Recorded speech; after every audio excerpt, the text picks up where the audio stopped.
The sun hadn't just risen, it had cracked open the sky like a whip, scorching the New Mexico territory until breath turned to ash and the land itself seemed to groan beneath its own weight.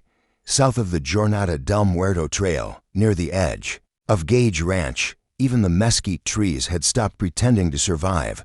Nothing moved out here, not unless it was desperate, dying, or didn't know better. Harlan Gage rode slow, the way men do when they've outlived both their illusions and their patience. His shirt clung to his back, soaked with sweat.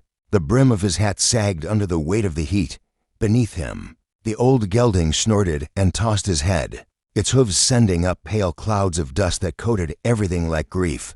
He rounded the southern bend near Deadroot Hollow, a place as barren as the name promised. When the horse jerked, a shape shifted in the brittle sage ahead. Harlan reached for the rifle strapped beside his saddle, but held his hand. What he saw stopped him colder than any loaded chamber. A girl, crouched low in the dirt. She couldn't have been more than 19. Her dress, once muslin, was little more than tattered gauze. She wore no shoes, and the raw scrapes on her knees glared against the dust-caked earth. Her hair hung in thick tangles over her face like a curtain no one had drawn in years. But it was her hands, those desperate, bloodied hands clawing at cracked earth, that made him stay in his saddle. A moment longer, she was trying to dig out roots, dead ones, from the look of it. She brought one to her nose, then to her mouth. She chewed, gagged, spat it out. Her lips were cracked. Her collarbones jutted like rafters under skin stretched too thin to hold anything anymore. Harlan's voice came out like dry gravel. What are you digging from dead dirt? She jerked at the sound, turned, blinking hard against the sun. Her chest heaved, her eyes wide and half mad. I ain't stealing, she rasped. I just need something that won't kill me to eat. She tried to stand, but her legs folded beneath her, and she crumpled to the ground like dry cloth falling off a line. He dismounted slowly, cautiously. For a moment he thought she might already be gone. But when he knelt, he saw her lips parting faintly, gasping for air like a fish flung onto a desert rock. He reached into his saddlebag and pulled out a dented tin flask and a small oilcloth-wrapped parcel, a piece of corn cake, a bit stale, but edible. He set them beside her, then gently tipped the flask to her lips. She coughed first, then drank in slow, broken gulps. When her eyes finally opened again, they met his like she wasn't sure he was real. He handed her the corn cake. Her fingers trembled as she took it, chewing with hesitant movements, like her jaw might fail her if she moved too quickly. Harlan looked around. No mule, no wagon, no bag. She'd come barefoot across land that didn't even spare snakes. "What's your name?" he asked. She wiped her mouth. "Miriam." He nodded. "You got anyone?" "No." She whispered. "Not anymore." He looked down at her, this girl, who had nearly starved, clawing at lifeless dirt in a place even the wind forgot. "Can you walk?" he asked. She tried. Her legs buckled again. He caught her by the arm, startled by how little she weighed. "Come on," he murmured. "Ain't far." They didn't speak as they made their slow way across the final mile. The sun finally began its crawl behind the cottonwoods lining Gage Ranch's edge, casting long shadows over parched ground. The house stood ahead, squat and sun-bleached, with warped siding and a weather vane rusted into stillness. The barn leaned like an old man, too stubborn to lie down. Harlan led her past the main house to a narrow shed near the corral. "This here's empty," he said, pushing the door open. Inside, a pile of straw, a thin blanket, and little else. It had once been a calving stall. No one had used it in years. She stepped in slow, cautious, like entering church barefoot. "There's water in the trough," he said. "Firewood behind the house. Don't go past the fence at night." He turned to leave. Her voice stopped him, soft, barely above breath. "Why are you helping me?" He looked at her for a long time. "Because I didn't when it mattered." And with that, he walked away, the sky bleeding orange behind him like an old wound. 3 days passed. Miriam stayed. She never said she would. Harlan never told her she could. But each dawn, she was there, sweeping dust from the stall floor, snapping dead twigs for fire, hauling water in an old tin pail she'd found behind the shed. She moved like someone trained to disappear. From the porch, Harlan watched, black, Coffee gone cold in his cup. He asked no questions. He'd learned that questions didn't change what had already carved its scars. On the fourth morning, he found her kneeling in the east pen beside the orphaned foal Gangley. Skittish, left alone after its mother had bled out giving birth. No ranch hand had managed to feed it. The colt had kicked and bolted every time, but Miriam just crouched there, bottle in hand, unmoving, humming something to quiet the place. She waited. It took 20 minutes, but the colt came. First sniffing, then nudging, then drinking. Miriam never moved closer. She only offered what she had. Harlan turned away, closed the door behind him. Softly, that evening, a tin pot appeared on his porch steps, inside thin soup. Little more than water with chopped dessert greens and slivers of wild onion. She must have foraged near the creek bed, if she had kept any for herself. He couldn't tell. It didn't smell like much, but he ate every drop, then set the tin beside the wash basin and said nothing. The next morning, she patched the corner of the barn roof. After that, she untangled two rusted traps hanging by the shed and scrubbed them with vinegar. His hammer lay beside her, the fencing wire neatly coiled. Miriam never asked about the land or the man who owned it, or the room in the house with the torn lace curtain across the single window. At dusk, Harlan stood outside the barn, arms crossed, dust and horses in the air. He glanced at the stall she'd claimed as her own, then went back inside. Upstairs, he opened a wooden chest at the foot of a bed untouched for years. Inside, a quilt, faded blue, fraying at the edges, soft to the touch. It still carried the scent of lavender. His sister had sewn its corners before she turned 14. Before the raid, before the fire, before the silence, he took the quilt. No prayer, no thoughts, just walked it down and draped it over the wooden rail beside her door. No knock, no word. In the morning, she found it clean, folded, untouched by dust. She looked for him. He wasn't there. Later, she washed it by hand, hung it in the wind to dry. She never said thank you. But that night, she left the stall door slightly open. When Harlan passed by on his rounds, he saw the soft flicker of her oil lamp through the slats like the edge of a dream. Someone still believed in. 2 weeks passed. Late August arrived with a hush. Mornings cooled just enough to stir the grass, to knock loose the old shutters Harlan hadn't fixed in years. The heat still clung to the land like memory, but something in the air had begun to shift. That morning, Miriam stood by the kitchen window, holding a small tin. "May I try something?" she asked. Harlan looked up from his plate of beans. She rarely spoke first. "There's a patch out there," she said, pointing past the porch. "Gets morning sun. I found some seeds in the barn."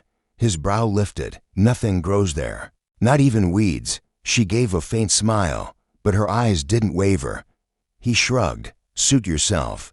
That afternoon, she knelt in the rocky soil, blisters forming on her palms as she raked and cleared the dirt. She moved like she was tending a grave, with care, with memory. She planted the seeds with fingers that had once scraped up dead roots, and poured a cup of water over them, then sat back on her heels, looking at nothing.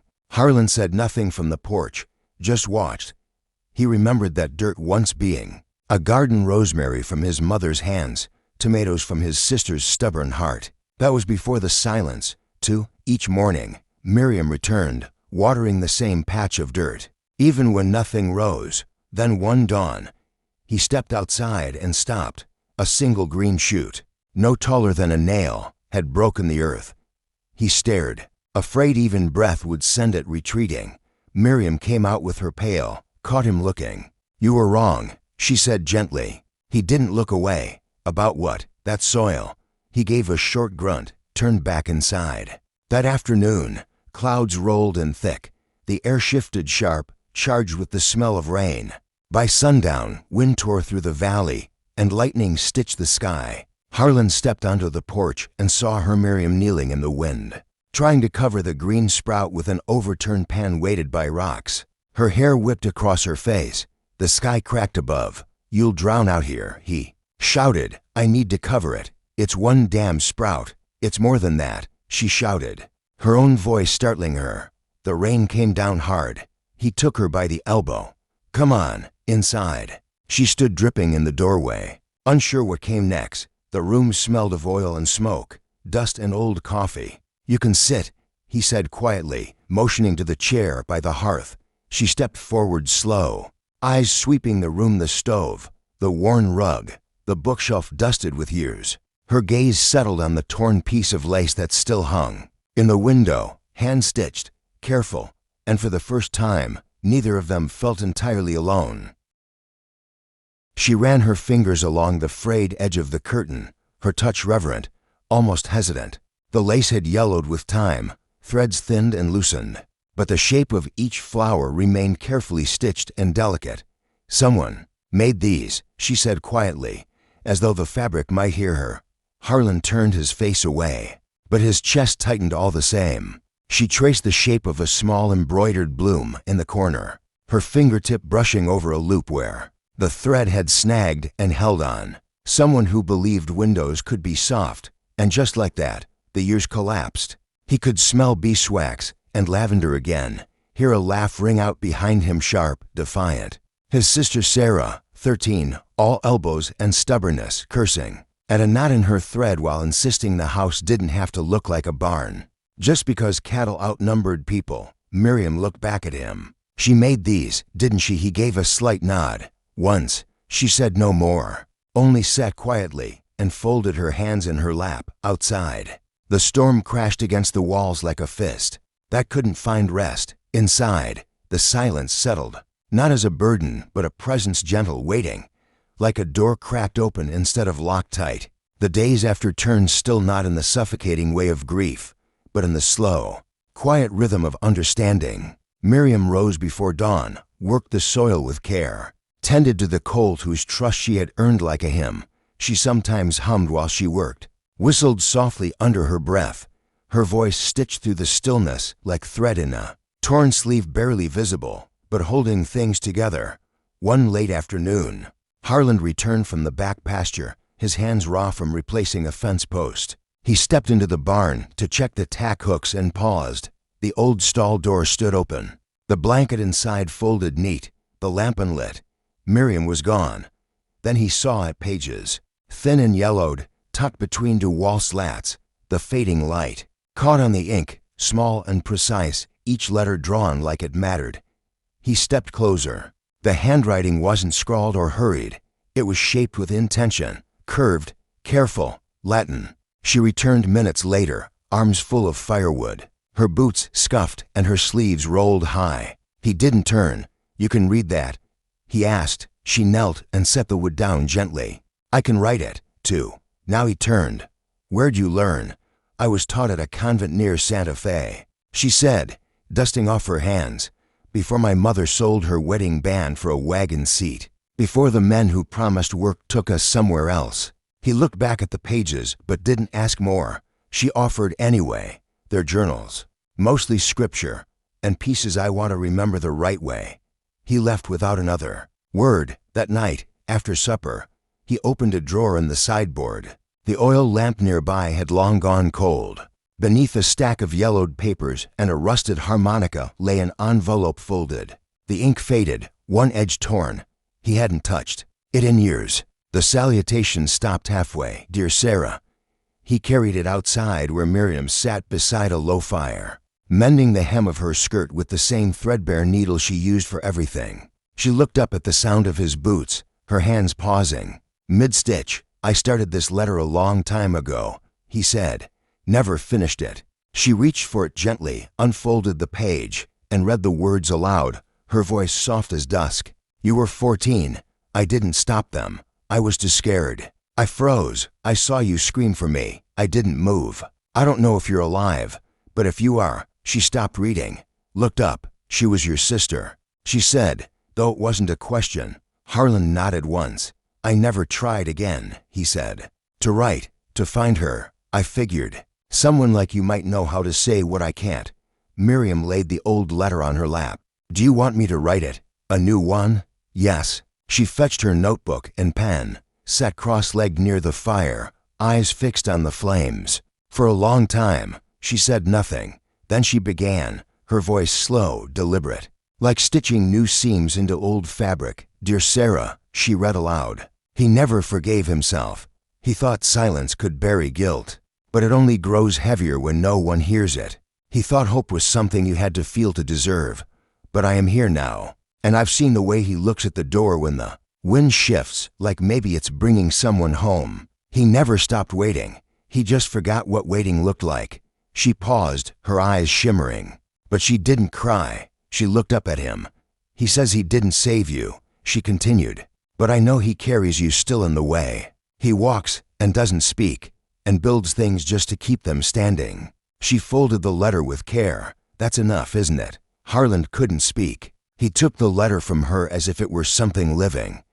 Then he turned, walked inside, and lit the lantern in the front room. On the mantel, beside an old sepia photograph, sat a small wooden box. He opened it, cleared a space, and placed the letter inside with reverence. Then he closed the lid and blew out the flame. He didn't say thank you, but as he passed Miriam again on the porch, he stopped, rested his hand gently on her shoulder, then walked into the dark. The next morning, the sun had barely crested the hills when the sound of hooves approached, not frantic, not urgent, just steady, like whoever rode had traveled far without fear or hurry. Harlan stepped out, rifle slung loose across his shoulder, more out of habit than worry. A weary man in a dust-caked duster dismounted, tipping his hat low. Morning, the man said. Name's Dwight. I carry news between camps, sometimes messages. Harlan nodded once. What brings you here? Word of warning. Dwight wiped his brow. Town's talking about a girl, young, escaped from a traveling outfit near Alero. Story says her mama died on the trail. Harlan's face didn't change. Dwight's voice lowered. They're saying it wasn't no caravan. It was a cage. On wheels, flesh trade. Bastard's been running a route from Texas through here. There's coin being offered for the girl's return. He hesitated. Alive. Behind him. A crash sounded. A plate shattered. Harlan turned. Miriam stood in the doorway, white as bleached linen, one hand gripping the frame to steady herself. Dwight gave a respectful tip of the hat. Figured folks ought to know what might be coming. Then he mounted and rode off, never waiting for reply. Inside, Miriam lowered herself into a chair at the kitchen table. Her breathing came shallow. Her hands, normally so precise, now trembled. Harlan leaned against the wall, arms crossed. Waiting. She didn't cry. Not yet. My mother, she began, voice barely more than breath, was strong. The kind of strong that held me up when I couldn't stand on my own. She believed we were headed to work for a rancher's wife. Cooking, cleaning. She sold her wedding ring to pay for the ride. She swallowed hard. The second night, they locked us in the back of a wagon, took everything, the other women some. Were girls, some had babies. They stopped fighting early. My mother didn't. She wouldn't eat unless they gave me her portion. She blinked. One morning, I woke up, and she was still, like the ground, like the desert had already taken her. The silence that followed hung thick and bitter. I waited for dark, she said. Then I ran. I didn't stop. I followed stars, dust, and then nothing. I didn't think I'd make it past that road. She met his gaze, jaw set. I didn't lie to you. I know, Harlan said gently. He knelt beside her, voice low, steady. Tell me their names. I didn't learn most. But the one who talked the most, he called himself Nash. Tall, pale eyes, scar on his left cheek. Her voice hardened. He said no one would care if we vanished, because none of us were ever really found. Harlan rose and walked to the hearth, his back stiff with something deeper than anger. For a long time, he said nothing. Then, with quiet finality, from now on, no one gets to sell you again. Her breath caught. The tears didn't fall, but her eyes filled. She inhaled slowly, as if trying to believe those words could shield her. That night, Harlan sat alone on the porch. The moon hung thin above the hills. He rested his fingers on the worn handle of his rifle, ears trained to the dark.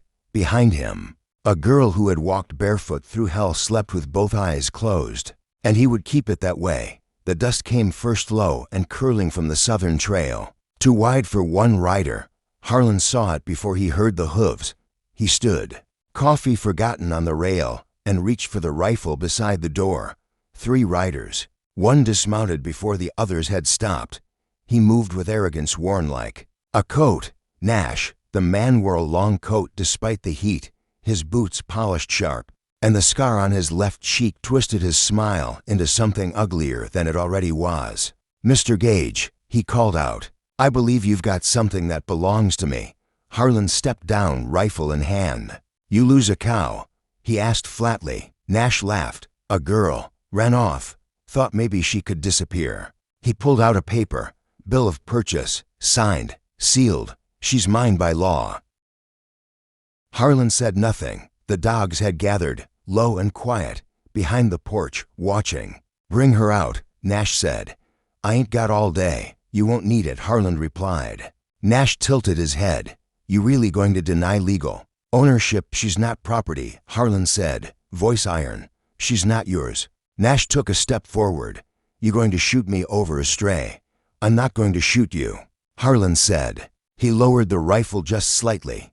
Then the growling started. From the barn, the shadows, the edges of the house for dogs stepped forward, ears down, teeth bared, silent and ready. Nash didn't move. "I wouldn't," Harlan said. The silence stretched. Then Nash let the paper fall into the dirt. "This ain't over." He turned, mounted, and rode out. His men followed. The dogs watched them all the way down the trail in the barn. Miriam had watched through a narrow gap in the wood. Her hands were white-knuckled around the beam. She trembled not from fear, but from something fiercer. "Ah." Harlan stepped up to the stall doorway. "You all right?" She nodded slowly. "You didn't shoot," she said. "No." "Why not?" "Because killing a man like that would make me like him," he said quietly. "And then he'd win twice." She stared at him, her voice steady. "You stood for me. I'll stand again." That night, under the waning moon, Miriam found the paper Nash had dropped creased, dirt-streaked, nearly blown away. She handed it to Harlan, pointing to the faded seal pressed into the corner. "This brand." She said quietly, "Only prints in West Cora." "You sure?" Harlan asked, the wind tugging at his coat, the cigarettes he smoked. "Same town," she replied.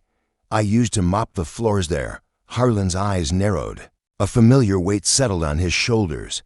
He nodded once. By dawn, he was in the saddle, tracking old names and older ghosts. He rode east to the ridge, where Marshal Royce still kept a weathered house and a sharper aim than most men half his age. Royce had fought beside Harlan's father in a war that had broken stronger men, and he'd carried a memory full of debts ever since.